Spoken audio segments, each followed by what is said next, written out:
visitor there inside our house. And let's go guys, ipapakita at ipapasilip ko sa inyo ang aming bisita. Ano kaya ang ibig sabihin kapag ganoon guys, no?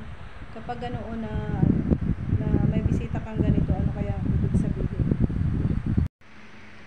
So ayan po guys, ang ating bisita na ipapakilala ko sa inyo, ang tipaklong. Ayan po, nakituloy at nakipasok po siya sa aming bahay. Ayan, nakita ko yan siya kanina.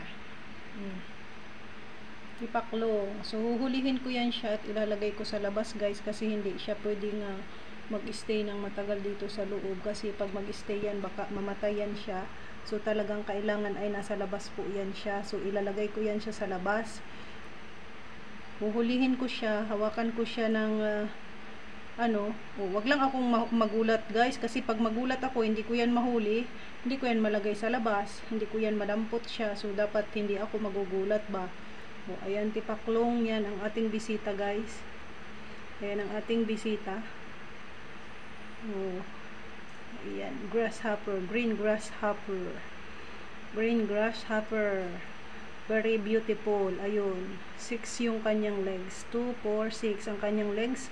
May dalawang antena siya sa unahan. Diba? So ayan lang guys, ni-share ko lang sa inyo.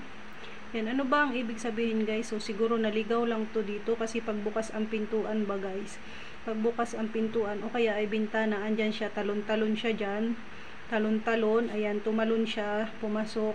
Ayan, dito siya dumapo sa ding-ding. So nakita ko, ayan, nagawan ko tuloy ng content guys. Ayan, to all my dear subscribers, viewers, silent viewers, sharers and likers, their members and super chatters, thank you sa patuloy ninyong panonood at pagsuporta sa aking mga video and live streaming guys. Ayan, have a great day everyone and God bless. Bye for now. Thank you for watching.